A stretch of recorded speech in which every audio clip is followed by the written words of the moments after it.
예배하기에 좋은 축복의 시간입니다. 우리 아침 예배를 하나님 앞에 함께 나가겠습니다. 오늘은 레위기 18장 19절에서 30절까지의 말씀을 우리 함께 읽으시고 하나님 말씀 나누겠습니다. 너는 여인이 월경으로 불결한 동안에 그에게 가까이하여 그의 하체를 범하지 말지니라. 너는 내 이웃의 아내와 동침하여 설정함으로 그 여자와 함께 자기를 더럽히지 말지니라. 너는 결단코 자녀를 몰렉에게 주어 불로 통과하게 함으로 내 하나님의 이름을 욕되게 하지 말라. 나는 여호와이니라. 너는 여자와 동침함같이 남자와 동침하지 말라. 이는 가증한 일이니라. 너는 짐승과 교합하여 자기를 더럽히지 말며 여자는 짐승 앞에 서서 그것과 교접하지 말라. 이는 문란한 일이니라. 너희는 이 모든 일로 스스로 더럽히지 말라. 내가 너희 앞에서 쫓아내는 족속들이 이 모든 일로 말미암아 더러워졌고 그 땅도 더러워졌으므로 내가 그 악으로 말미암아 벌하고 그 땅도 스스로 그 주민을 토하여 내느니라. 그러므로 너희 곧 너희의 동족이나 혹은 너희 중에 거류하는 거류민이나 내 규례와 내 법도를 지키고 이런 가증한 일에 하나라도 행하지 말라. 너희가 전에 있던 그 땅 주민이 이 모든 가증한 일을 행하였고 그 땅도 더러워졌느니라. 너희도 더럽히면 그 땅이 너희가 있기 전 주민을 토함같이 너희를 토할까 하노라. 이 가증한 모든 일을 행하는 자는 그 백성 중에서 끊어지리라.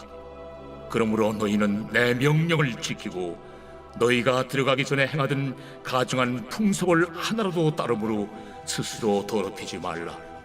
나는 너희 하나님 여호와이니라.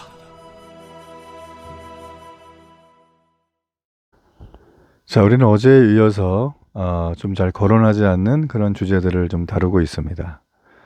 여러분, 우리는 항상 복된 인생을 원하죠. 그러려면 가증한 죄들을 반드시 피해야 됩니다. 복된 인생, 잘되는 인생을 원하는데 가증한 죄, 가증한 일, 오염된 것에 물들어 있다면 그런 사람은 복된 인생을 얻을 수가 없죠. 하나님이 만드신 우리의 육체 속에는 이 자동 정화 기능이 있습니다. 오토 클린 기능이죠. 우리가 예를 들어서 뭐 음식에 상한 걸 먹으면 몸이 어떻게 되죠? 막 설사하고 구토하고 해서 오염 물질을 빠르게 밖으로 배출을 시켜요. 자, 이런 원리는 하나님이 세상을 만들 때 대부분 다 숨겨놨습니다. 특별히 우리가 발을 딛고 사는 이 땅, 이 땅이 축복의 땅이에요. 그래서 여기에도 하나님이 이런 원리를 적용을 했어요. 자, 하나님은 이스라엘 백성 데리고 광야에서 가나안 땅으로 하나님이 예비된 그 정착지로 데려가는 중이죠. 자, 그런데 이 가나안 족속들에겐 문제가 있는데 바로 하나님이 가증한 죄라고 여기는 것들을 그들은 계속 행했습니다. 그래서 그들이 그 땅을 더럽혔죠. 그래서 하나님이 그들을 어떻게 할까요? 토해내어 버리셨어요. 내치셨어요. 나가라가 아니라 엉덩이를 잡아다가 던져버린 거죠. 예. 여러분, 하나님이 이렇게 하는 분이에요. 하나님 택하신 이스라엘 백성 있잖아요. 이들도 만약에 이 가나안 땅을, 내가 정한 이 땅을 더럽히면 니네도 똑같은 결과를 맺을 것이다. 자, 그렇다면 여러분, 우리는 지금 여기 나와 있는 하나님이 얘기했던 이런 부분들, 오늘 우리가 살아가는 이 시대에 악영향들이 있을 거예요. 그렇다면 우리는 어떻게 이것을 피해야 될 것이고, 또 가증한 범죄는 이 시대에 과연 무엇인가? 자, 그런 부분들을 살피면서 세상을 오염시키는 더러운 죄로부터 우리가 해방되고 피하고 우리가 죄는 모양이라도 버릴 수 있는 그런 시간이 되면 좋겠습니다. 하나님은 이스라엘 백성들에게 구체적으로 하지 말라는 게 음행입니다. 음행을 하지 말라. 여러분, 음행이 뭘까요? 성경적인 관점에서 보자면 합법적인 결혼관계 속에서 부부간에 이루어지는 것 외에 모든 성관계를 말해요. 자, 지금 이 18장 내용이 쭉 다루고 있고요. 20장에 가도 그 내용을 좀 다루고 있습니다. 오늘은 또 우리가 어제 다루지 않았던 내용을 얘기를 해요. 그러니까 하나님은 여기 보면 몇 가지를 다루죠. 이웃의 아내와의 불륜을 금하시고, 자, 그 이유가 무엇이냐면 여자와 함께 자신을 더럽히는 것이라고 규정했어요. 왜냐하면 이웃이라는 건 우리가 이 땅에 서로 연합하며 이 땅을 축복의 땅으로 만들어야 될 동역자죠. 자, 그런데 이렇게 되게 되면 자신을 더럽히는 거예요, 스스로. 자, 또한 여자와 동침하는 것 같이 남자와 동침하는 남색을 가증한 일이라고 금하셨어요. 이거는 동성애를 말하는 것입니다. 자, 그리고 또 사람이 짐승과 교접하는 수간을 문란한 것으로 규정하며 금하셨어요. 자, 여러분, 이 모든 것은 뭘까요? 하나님의 창조 질서를 무너뜨리는 거예요. 자, 왜곡시킨 결과죠. 그래서 나타난 여러 가지 현상들을 우리는 인류 역사 속에 요즘에도 너무 많이 봅니다. 뭐 이걸 구체하게 말할 필요가 있나요? 너무 이런 일들이 많죠. 각종 범죄와 살인과 속임과 왜곡과 심지어 전쟁까지 일어났던 여러분 그런 것들이죠. 여러분 특별히 요즘에 결혼한 남녀가 배우자 외에 다른 이성과 불륜을 저지르는 일들이 대단히 많이 있다는 것을 뭐 뉴스를 통해서 접하게 되죠. 예전에 어떤 분이 이렇게 사우나를 갔는데 그 사우나에 오전 시간에 이 젊은 부인들이 많이 있었대요. 뭐 30대 아주 젊은 부인들이 모여서 이런저런 얘기를 나누다가 이런 얘기를 하대요. 나 애인 만나러 간다 그러더라는 거예요. 그래서 무슨 애인이 있나? 자기 속으로 생각했대요. 그래서 자기한테도 물어보길래 난 애인 없는데 난 남편이 제일 좋은데 라고 그랬대요. 그랬더니 그들의 시선이 아이고 저런 바보 이런 어떤 눈빛을 보내더라는 거죠. 여러분 참 심각한 일 아닙니까? 맥주 대낮에 버젓이 뭐 이거는 남자한테도 동일한 얘기가 되겠죠. 사실 이런 어떤 그 불륜을 저지르는 일들은 예전엔 좀 이런 좀 숨겼죠. 근데 요즘에는 뭐 간통죄가 폐지됐다, 뭐 간음죄 이런 게 뭐 죄냐 하면서 아주 기승을 부리는 좀 당황스러울 때가 있어요. 여러분 그만큼 시대가 악해져 가고 이 시대의 가치관이 타락의 길을 걷고 있다고 보는 것입니다. 여러분 그러나 하나님의 자녀는 어때요? 이 타락한 시대의 분위기가 아니라 하나님 말씀에 귀를 기울여야 되는 거죠. 여러분 간음죄와 간통죄가 왜 하나님이 금하시고 그리고 우리가 볼 때 죄악이라고 여겨지게 되는 걸까요? 역사 이래 지금까지 수많은 곳에서 대부분 그렇게 지정해 왔죠? 이유는 간단해요. 거기에 내어준 나 자신이 더럽혀지는 일이기 때문이에요. 그리고 이게 우리가 속해 있는 이 사회에 점점 만연하게 되면 여러분 건강한 결혼 생활이 가능하겠습니까? 결혼이라는 제도 자체가 너무나 왜곡될 가능성이 높아요. 자, 여기서 결혼 얘기 나왔으니까 한마디 하면 요즘에 스몰 웨딩 하는데 저는 반대입니다. 스몰 웨딩 왜 하죠? 경제적 이유 때문에 아니에요? 뭐 나는 뭐 좀 다르게 하고 싶다. 나는 의미를 좀 두고 싶다고 하는데 그거는 제가 볼 때는 그냥 갖다 붙인 거고요. 정말 경제적 여유가 없고 그러면 주변에 도움을 많이 좀 받으세요. 막 수천만 원짜리 빌리고 막 초호화 막 이렇게 연애 베풀고 이러지 말고 우리가 할 수 있는 수준 내에서 공개적으로 나를 사랑해주는 주변의 가족들과 친지들과 또 사람들을 초대해서 함께 축하하는 시간이에요. 그리고 더 중요한 게 뭐냐면 결혼은 언약식이에요. 검은 머리 팥불이 되도록 이거는 믿지 않은 사람들이 결혼할 때도 늘 듣는 레파토리죠. 그 얘기는 뭐예요? 상대에게 나의 생명을 맡깁니다. 또 다른 말로 내 생명을 다해 상대를 사랑하며 아끼겠습니다. 라는 거죠. 그렇죠? 이걸 뭐라고 하죠? 약속이 아니라 언약이라고 하죠. 여러분 결혼이라는 건 기독교 안에서 어떻게 받아들이시냐면 결혼 예배예요. 이거는. 결혼 예배를 드려야 되는데 뭐 스몰 웨딩을 한다. 편의상 어떻게 한다. 뭐 우리는 이렇게 한다. 저는 그거는 동의할 수 없습니다. 왜 그러냐면 결혼이라고 하는 건 남자와 여자가 하나님께서 부모를 떠나 한 가족을 이루는 영적인 새 창조와 같은 그런 놀라운 일이기 때문이에요. 여러분 그러므로 이렇게 결혼을 하게 되면 배우자 외에 다른 이성과 불륜을 저지르게 되는 그 일들은 엄청난 하나님의 질서를 위반하는 또 하나님의 방법에서 저해되는 또 하나님의 끔찍한 어떤 형벌을 피할 수 없는 상황에 놓이게 되죠.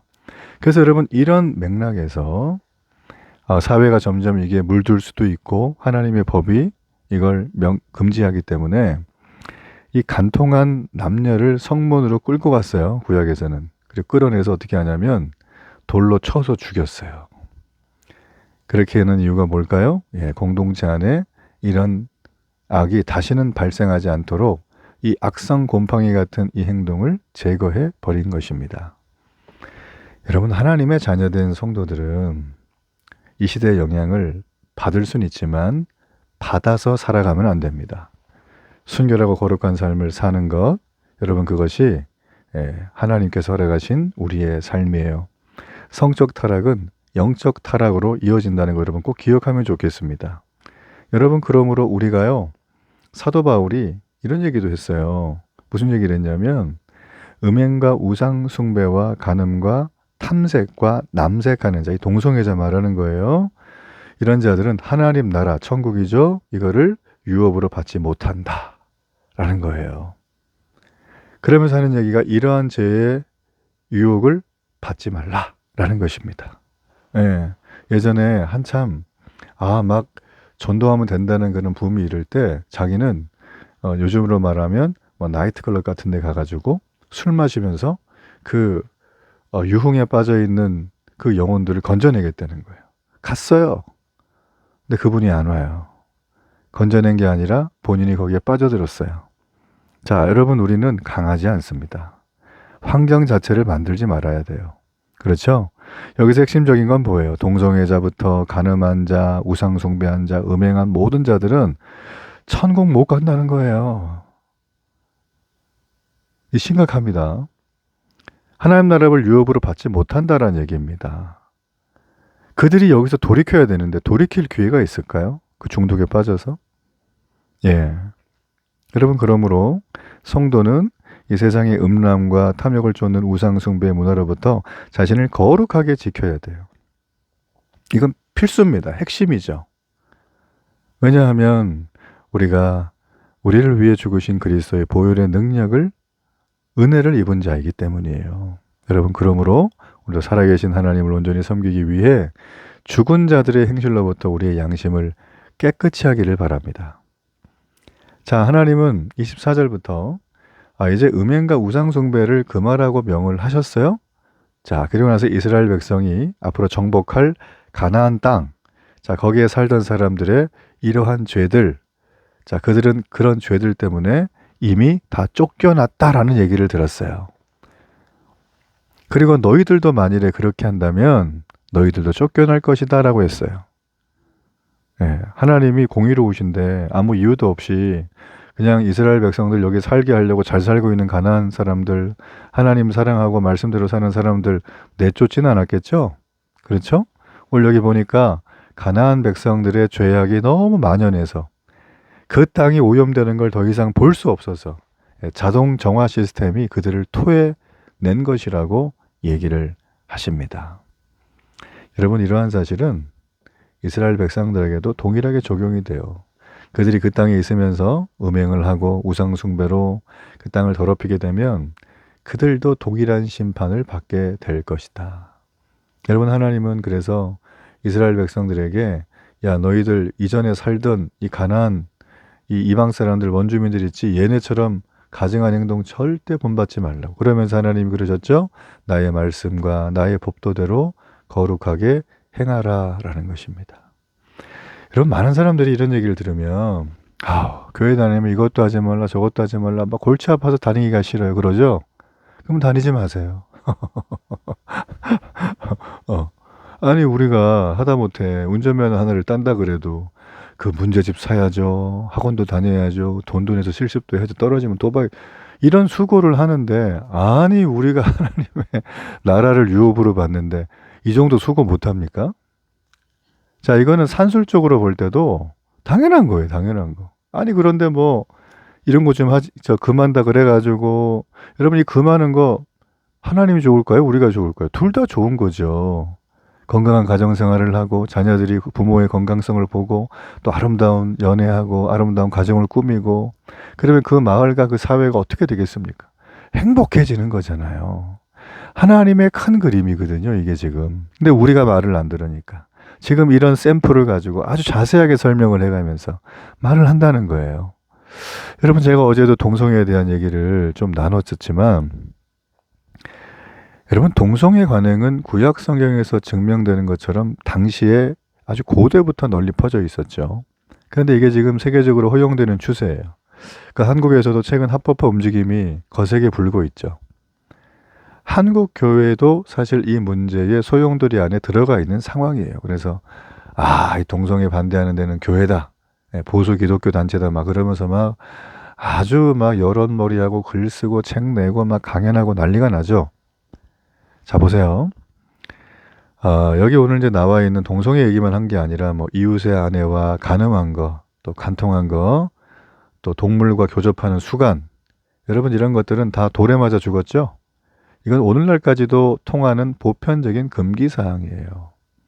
자, 그런데 유독 동성애에 대한 특별히 뭐 세상 사람 말고 이 시대의 성도들의 인식이 좀 변하고 있다는 게 문제입니다. 전 여러분 교회에서 이런 교육을 우리 다음 세대 아이들에게 반드시 시켜야 된다고 저는 봅니다. 학교 가면 동성애 찬양 배울 거예요. 걔네들 분명히. 그러면 어떻게 되겠습니까? 얘네들이 초등학교 때는 남자인데 중학교 때는 여자아이가 되고 고등학교 때 남자가 되고 대학 가면 난 모르겠다 그러고 이러면 이거 아주 환장하는 거죠. 그러니까 미국에 사는 교포 권사님들의 기도 제목이 있대요. 자기 아들이 결혼하는 건데 제발 조건이 딱 하나래요. 여자만 데려와라. 동성애자 말고 여자. 진짜 여자. 생물학적으로 여자 말이에요. 이해가 되시죠? 인종도 안 따진다는 거예요. 그토록 지금 거기가 내부가 균열이 아니라 무너지기 일보 직전이라는 거예요. 이런 사회 비전 없습니다. 다시 말하지만 한국이 법적으로 테두리를 잡고 있는 유일한 나라입니다. 30 몇 개국 중에서. OECD 회원국 중에. 이 나라 축복해야 됩니다. 이걸 붙들어야 돼요. 이해가 되시죠? 그래서 여러분, 차별금지법을 발의하고 있는 그 국회의원들의 또 여러 많은 그 국회 입법하고 있는 관련된 기관들의 자료들을 한번 면밀히 요즘 다 오픈해놓고 다운로드 받을 수 있어요. 그 책들도 나와 있는데 한번 쭉 보세요. 보셔서 딴 거 다 말고 요런 거 있죠. 요런 거. 요런 거는 집중적으로 봐가지고 성경을 떠나서 상식선에서 우리 생각을 한번 해보자는 거예요. 아들 있는 부모님들, 딸 있는 부모님들 심각합니다 이거. 아들인데 아들 데려와서 결혼하겠다 그러면 미치는 거죠. 이거 어떻게 할 겁니까 이거를 지금. 뭐 어떻게 뭐 때려 죽일 수도 없고 그죠? 호적에서 팔 겁니까 이거? 그때 가서? 아들인데 아들이 며느리야. 이 말도 안 되는 소리를 지금 정말 그런 거예요. 그래서 제가 얼마 전에 또 어떤 그 전도사님한테 얘기 들었는데 늦게 군대를 갔어요. 근데 이 친구가 처음에 가기 전에 결심을 했대요. 만일에 군대에 동성애가 막 만연하다 그래가지고 만일에 어떤 인간이 뭐 자기 위에 상사라도 관계없이 동성애 짓을 하려 그러면 내가 그놈의 거시기를 잘라버리겠다고 막 이를 바득바득 깔면서 갔거든요. 근데 그런 일은 없었대요. 다행히도. 자, 여러분 참 우픈 현실입니다. 이런 얘기를 제가 이 아침 예배 시간에 할 수밖에 없는, 이 얘기를 계속 어제부터 오늘까지 할 수밖에 없는 그런 시대에 우리가 지금 살고 있다. 여러분, 신구약을 통틀어서 동성애는 일관되게 어떻게 규정하는 줄 아세요? 중대한 범죄예요. 신약에서도 다른 성범죄 및 우상숭배와 더불어 영구적으로 금지된 악행이에요. 뭐 더 이상 재론의 가치가 없어요. 아셨죠? 절대 여러분 이거는 허용돼서는 안 되는 겁니다. 여러분 그래서 국회 입법을 시도하는 차별금지법 들고 있는 그 모든 의원들의 의도가 다 사라지고 폐기되고 다시는 그런 거 하지 않도록, 표 때문에 그런다 그러는데 절대 그런 짓 하지 않도록 여러분 좀 강하게 기도 많이 해주시고, 물론 차별받는 사회 되면 안 되죠. 좋은 어떤 내용들은 또 다른 법안을 만들어서 잘 발의해가지고 이렇게 소외되고 어려운 사람 없이 잘 할 수 있도록 또 그렇게 만드는 건 중요해요. 그러나 이 동성애가 들어가 있는 이 아주 핵심적인 이 악한 규정, 이거는 우리가 원천적으로 제대로 알고 기도로 막아야 한다. 이게 너무나 중요한 거예요. 자, 오늘 우리가 말씀을 길게 나눴습니다. 할 말이 너무 많은데 20장 가면 좀 더 하겠죠. 우리가 그래요, 여러분. 성도의 거룩한 행실은 말이 아니라 열매를 보고 알 수 있어요. 우리의 구원의 증거는 열매로 드러나는 거예요. 내가 음행과 탐욕과 더러운 행실을 따르면 이건 심판받을 열매가 나타나겠죠. 우리 안에 거룩한 성령의 인도하심 받기를 주의 이름으로 축복합니다. 자, 우리 결단의 기도를 드리겠습니다. 살아계신 하나님, 오늘도 거룩하신 하나님의 이름을 자신의 욕망과 자신의 무감각과 죄악에 뒤엉켜져 살았던 지난 날을 회개합니다. 하나님 앞에 우리의 몸과 우리의 가정과 우리의 일터를 거룩한 하나님의 땅임을 기억하고 우리가 토함받지 않도록 하나님 앞에 정결한 더러움에서 건짐받은 모든 악행을 중단하는 믿음의 백성으로 살아가게 하소서. 이 땅을 긍휼히 여겨주시고 이 백성을 붙들어 주시고 동성애가 포함된 모든 차별금지법이 절대 통과되지 않고 발휘되지 않도록 이 땅을 지켜 주옵소서. 예수님 이름으로 기도합니다. 아멘.